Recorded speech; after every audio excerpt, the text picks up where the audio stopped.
when people are looking at my guitars and I talk online, if I want to flex the hardest for PRS, I show them these two studios. These are some of the coolest guitars ever out of Paul Reed's sleeve. This was called the PRS Studio, and these are 1988, so first year, and they're specials. So here's a 1989. A lot of people would say, oh, this is just a standard, and somebody has messed with the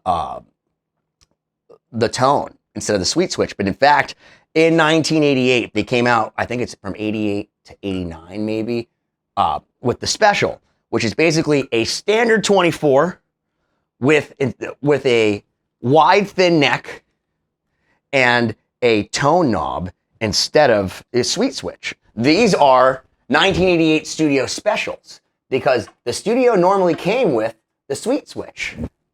But if you got the special, it came with the bird inlay, which wasn't standard on these, and it came with a tone. So this one is bone stock. This is the first single coil PRS, and Paul was smart enough to call the expert Lindy Fralin. And if you guys don't know, Lindy Fralin makes some of the greatest pickups on the planet, and these pickups are no exception. And they're weird because they're like a very special size that's routed out just for this guitar, which is important when I bring it to her sister. But I bought this on Reverb way back in the day. I didn't know what it was. I was like, oh, that's really cool. I hadn't heard the model, and it was just kind of the right price, and it's a sweet switch era guitar. It's an 88. So I was like, okay, and like, I can't go wrong. I played this thing, and it blew my mind. In fact, even when my buddy Ollie Herbert, the late, great Ollie Herbert from All That Remains, who also played with me on Lost Symphony, when he came down, he had a Jackson guitar that was his own custom model. And I still was like, hey man, can you record with this PRS? So if you go watch our video for My Last Goodbye, which is our tribute from Lost Symphony, my band, to Ollie Herbert, he's playing this guitar in the video because I refused to let him play his Jackson flying V thingy when this was in the room, because it just sounds that much better. So when I saw the white one, I said, oh my God, I need this. And it was only like a month or two afterwards, and I wrote to the guy, because this one was more expensive than this one, and it has some mods. He put this DiMarzio stacked humbucker here. It's got the Joe Satriani pickup down there with the Lindy Fralin in the middle. And still has the HFS pickup, by the way, which is what this is in the case, and the other Lindy Fralin, but he had to route this ever so slightly to get this pickup in. So again, these are exceptionally small pickups. I would never have done this, but I have this pickup and the original pickup, so most of the damage not done. It has all the electronics are in the case. But now I have two of my favorite guitars with different electronics, like this, the neck on this is fatter, creamier sounding because obviously you can make it a single coil, but it's a humbucker.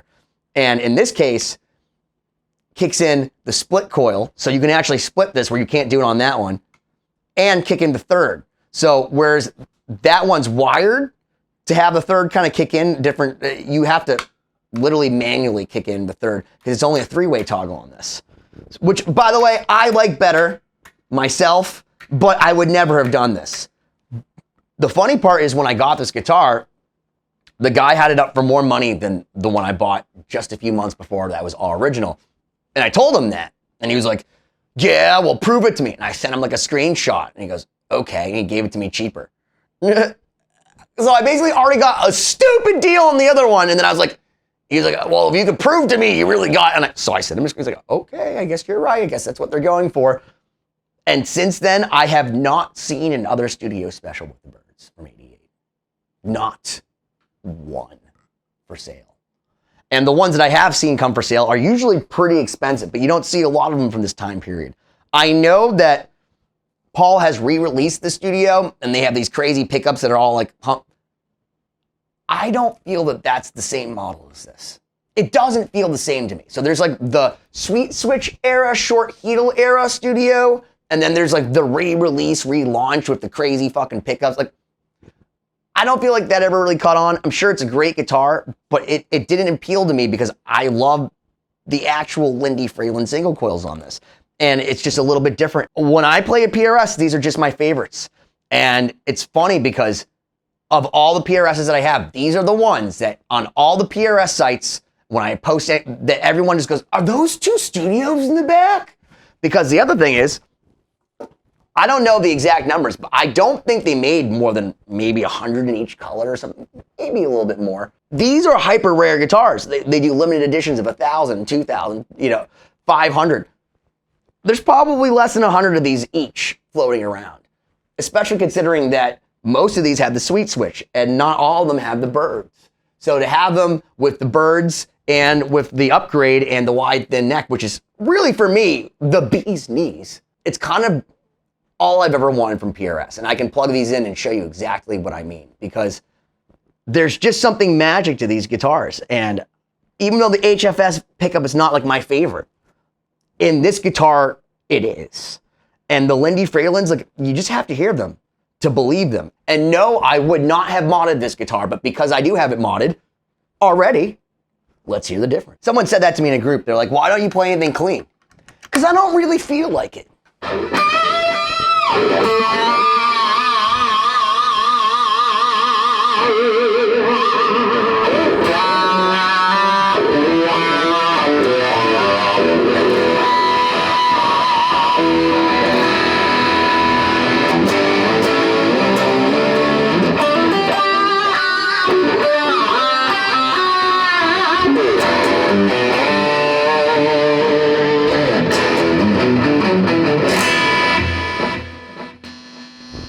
Immediately you can hear the buzz, but it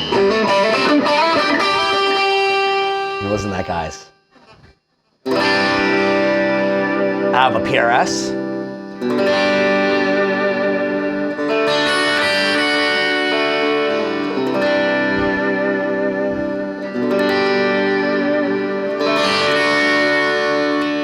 So spanking jingly, it's redonkulous. Guys, I mean, like, this is like to like.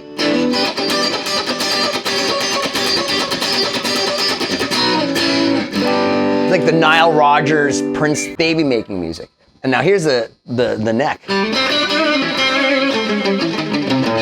So it's like almost like, it sounds like a piezo pickup.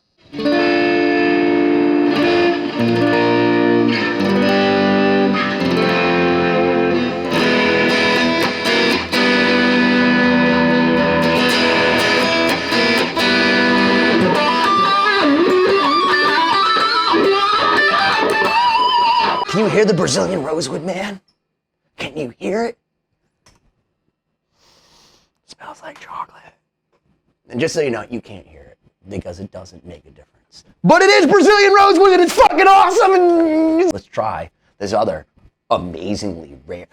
Look at this, guys. I really have to tell you, one of the things that's awesome about this is this Brazilian rosewood on this is like chocolatey goodness, whereas this Brazilian rosewood is almost like ebony. I've seen some really wide varieties of Brazilian rosewood from this time.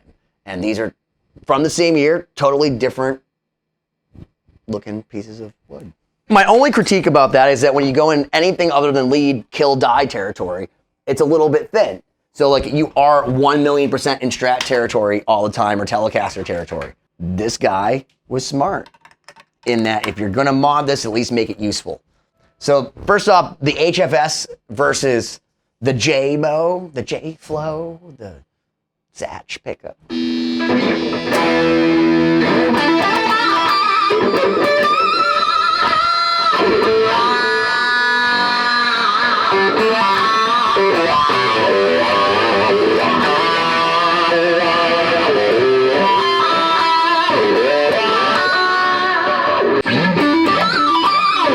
So right off the bat, this DiMarzio right here,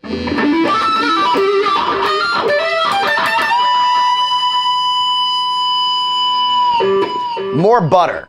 So I love the sound of these Lindy Fralins. And if I want, that kicks in the middle one. So you can immediately tell how unique these pickups are, because it now sounds exactly like the other one.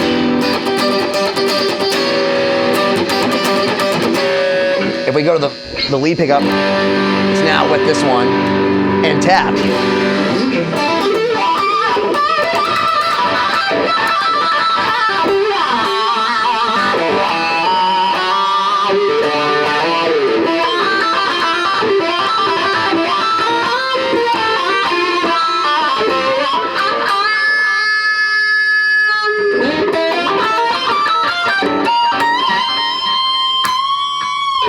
That's right back to that spank, pulling this in and having the lead. It's technically all three of them.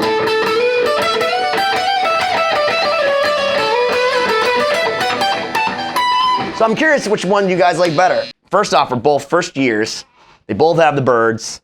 I love the solid colors. Like I love the solid colors. And that's the thing that I've learned about PRS is actually the solid colors are rarer. And I suspect that a lot of them will be more valuable.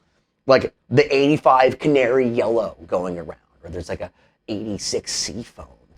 Those are more valuable than just a normal tobacco burst 10 top for me because, well, there's like 70 of those by comparison to every one of those other ones. So what did we learn today? I guess I can dial it in if I'm in the studio of Paul Reed Smith because I love these guitars. I love them. And this one holds an extra special place in my heart because, you know, Ollie played it for My Last Goodbye, which is one of my favorite solos ever from one of my favorite people ever. And, you know, I just always laugh that he was like prototyping different Jackson, you know, high-end custom shop stuff. And I love Jackson. I do. I'm not a fan of like most flying V sounding guitars. They're just not my thing. And he picked this up and was just like, wow, dude, that was fucking awesome. And Ollie, you were right. It was. Why don't you smash that subscribe button already?